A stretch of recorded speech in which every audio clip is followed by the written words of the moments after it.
Hubo alguien antes, pero yo no lo conocí. Aunque muchos me dicen que tengo algo de su carácter y de su boca, esas cosas.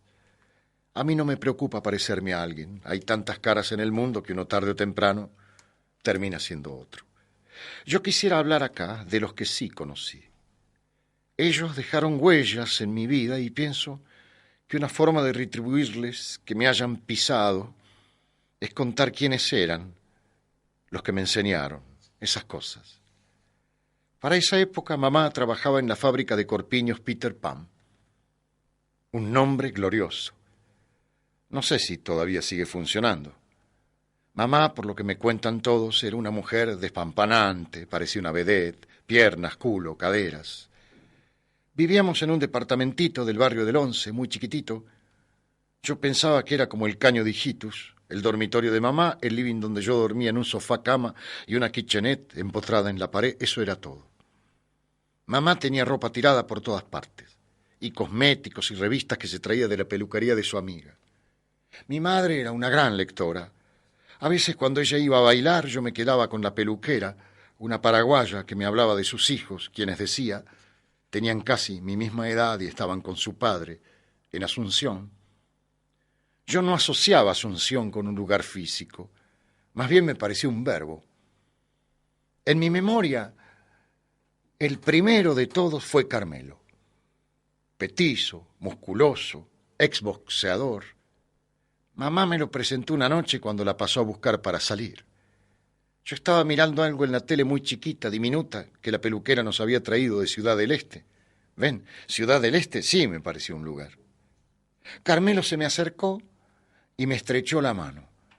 Pensé que me iba a besar, porque yo era un niñín y la gente, por lo general, cuando me conocía, me besaba. Pero no, Carmelo me dio su mano callosa, grande como un teléfono. Ese gesto me gustó. A partir de aquella noche, Carmelo empezó a venir seguido a casa. Y cuando pasaba a buscar a mamá, se quedaba cada vez más tiempo conmigo, charlando de las hazañas de su época de boxeador. Y un día de campo, a la luz del sol, sucedió una cosa increíble.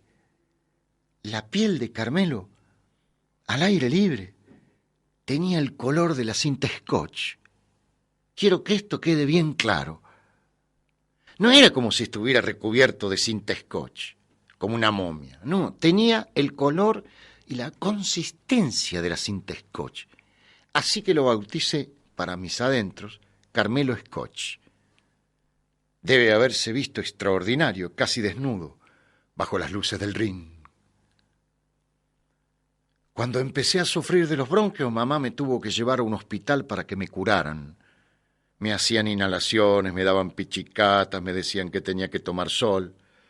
Carmelo se preocupó mucho por mi salud y le dijo a mi mamá que yo tenía que hacer ejercicios, correr, saltar, esas cosas. Entonces se apareció en equipo de gimnasia y me explicó que tenía un plan para volverme un atleta.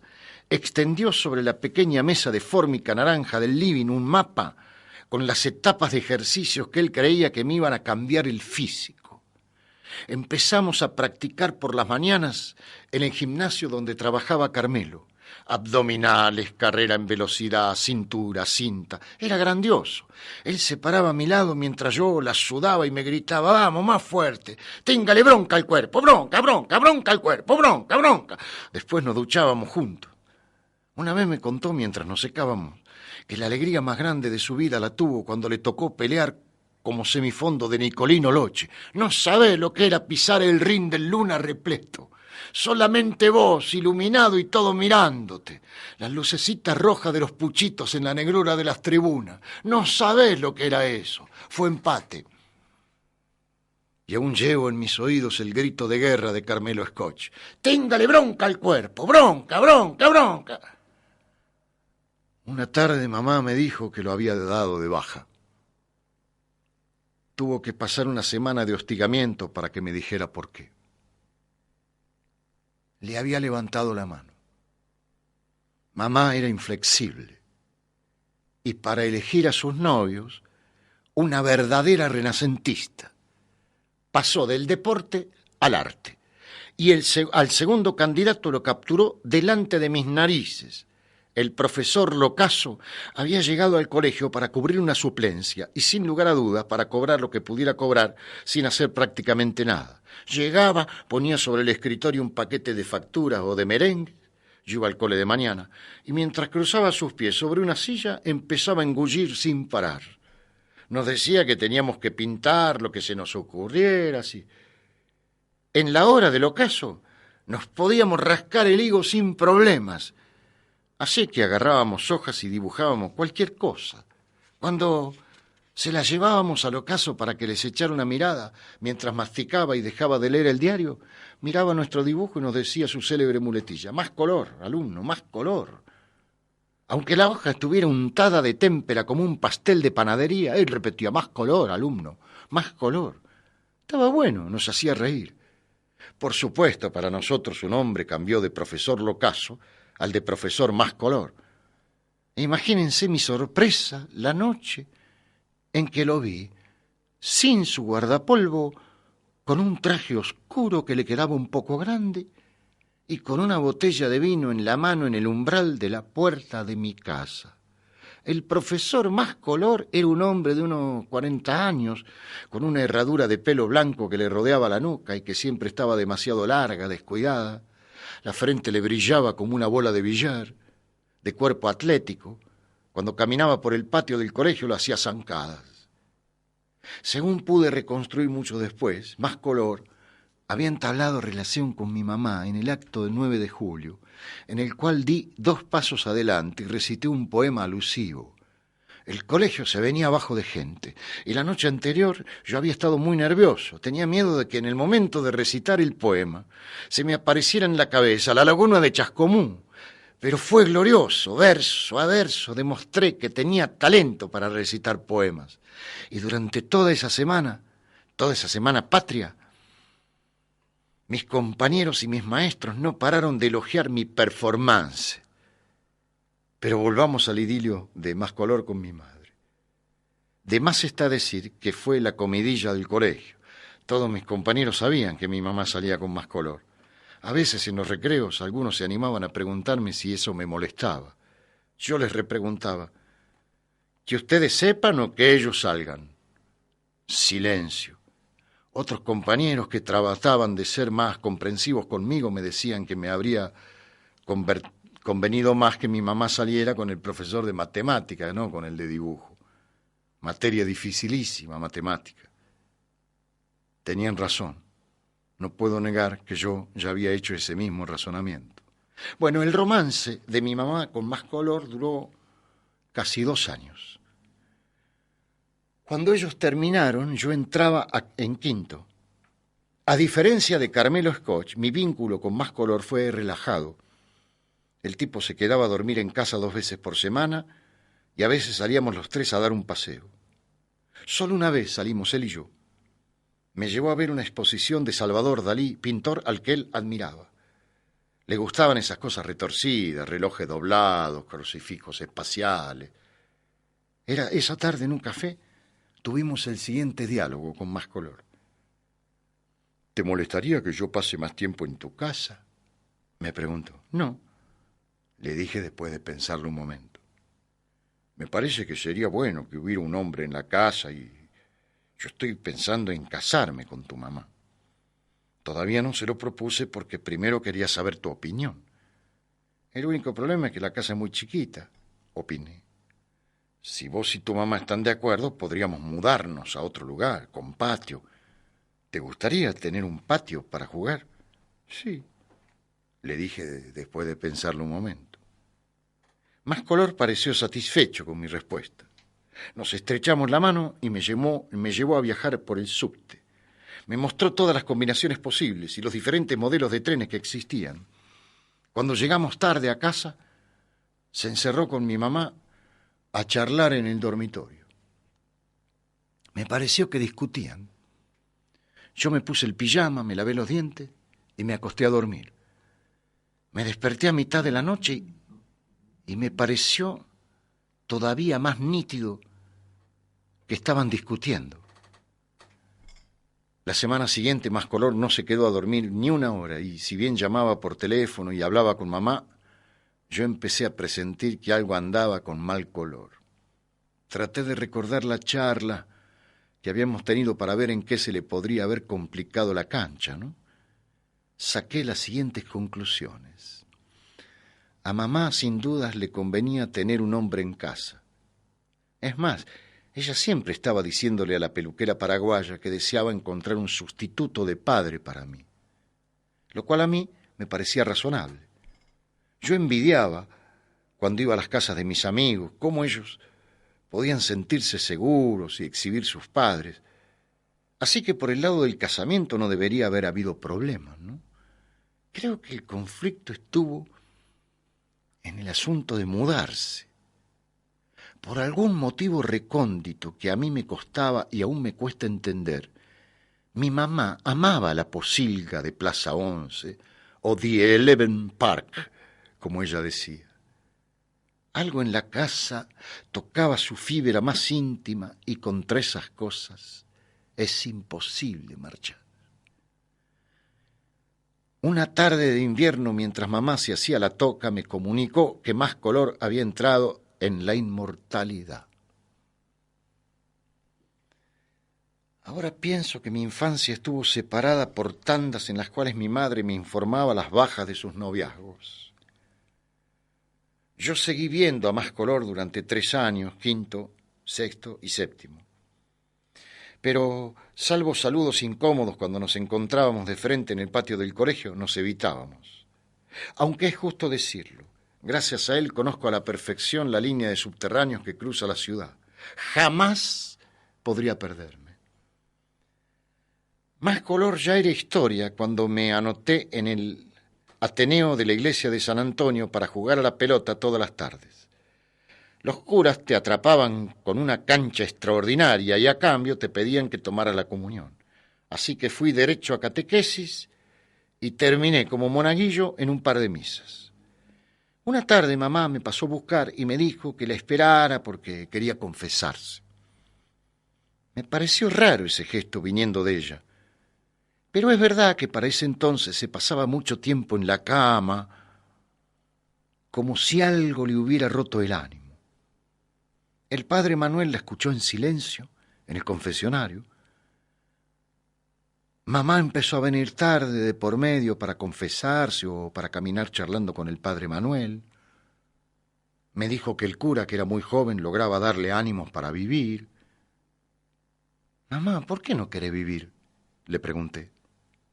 No es que no quiera vivir, hijo, es que no tengo ánimos, me contestó.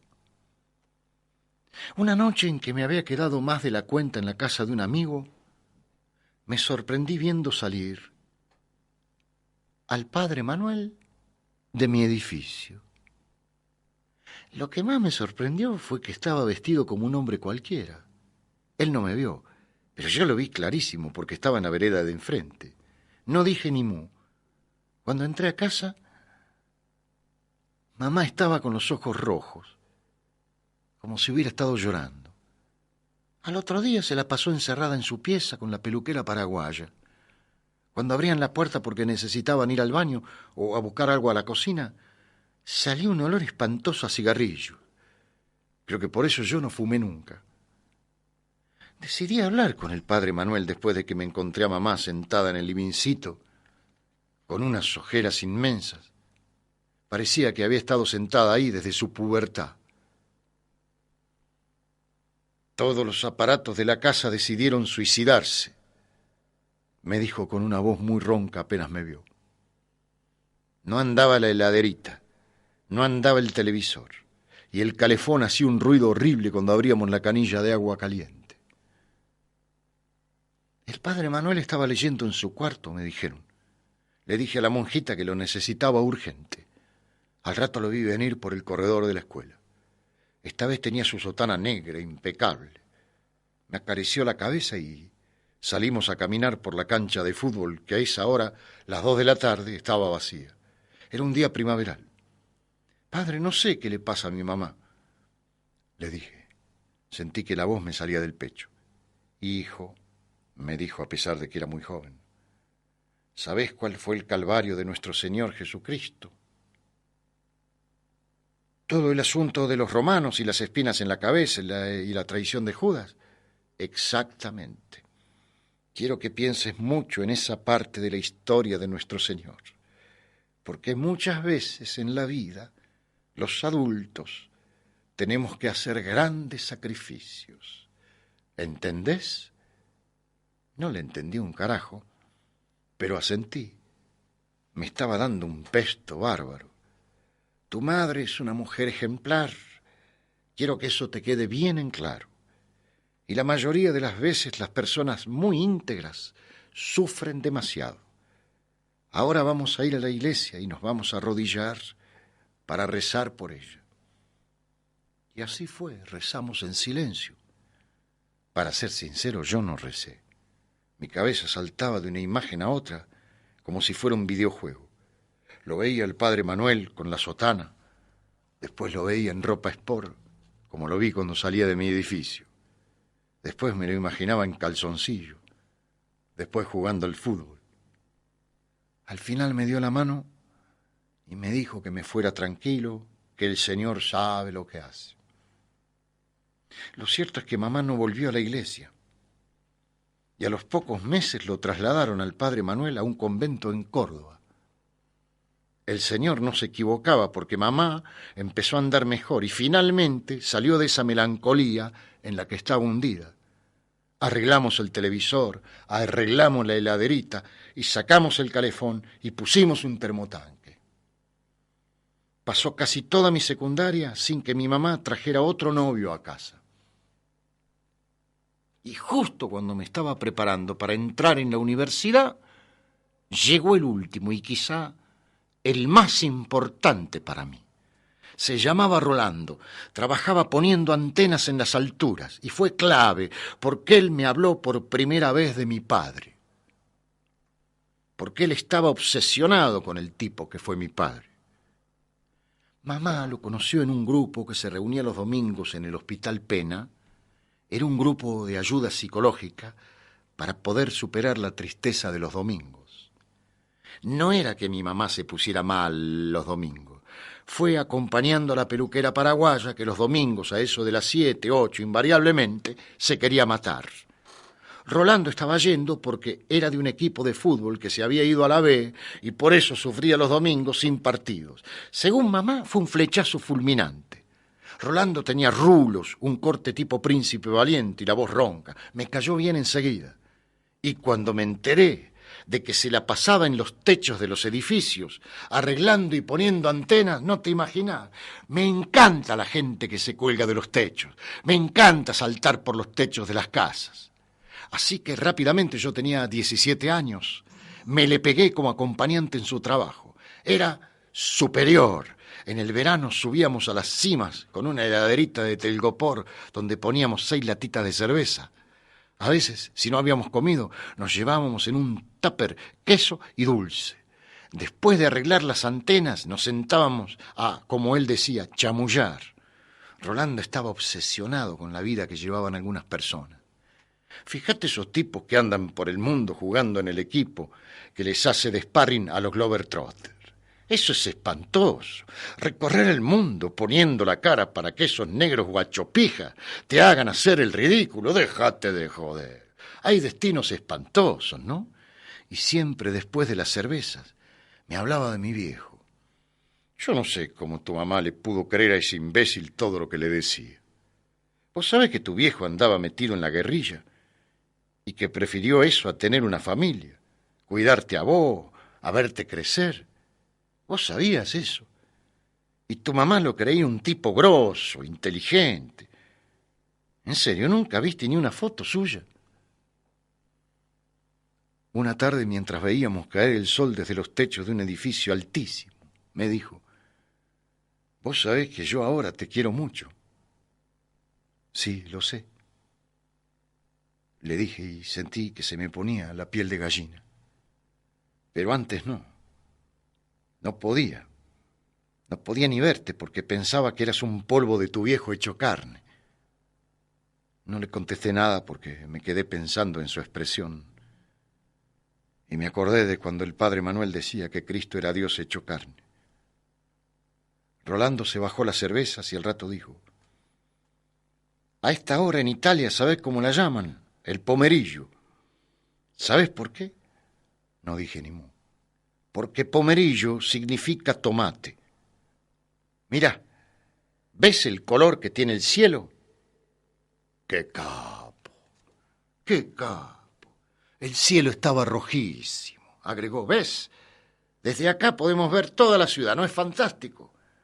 La mayoría de la gente no sabe que estamos acá arriba, mirándolos. Somos como dioses. A veces, antes de clavar una antena contra el techo, la levantaba con una sola mano y gritaba: ¡ya tengo el poder! Y nos matábamos de risa. Otras veces se ponía melancólico y me decía: jurame que si vuelve tu viejo, vos no te vas a dejar engrupir por él. ¿De dónde va a volver, Rolando?, le preguntaba. ¿Qué sé yo? De la loma del orto. Pasó el tiempo y me sortearon para la colimba. Me tocó tierra y tuve que bajar de las cimas. Pasé un año en el infierno como asistente de un milico. En algún momento de ese año, mi mamá y Rolando rompieron. Ella me lo comunicó en una carta. Cuando volví a casa conseguí trabajo arreglando antenas. A Rolando nunca lo volví a ver, pero supe de él por un portero de un edificio. Me dijo que le había agarrado vértigo y que por eso dejó de trabajar en las cimas. A mí eso me sonó a ciencia ficción. Y a veces cuando estoy en las alturas, con mi vianda, me doy cuenta de lo increíble que fue que me dejara acompañarlo y aprender el oficio. Porque el vértigo de los techos es una disciplina para personas solitarias, para animales fabulosos. No se necesita a nadie acá arriba.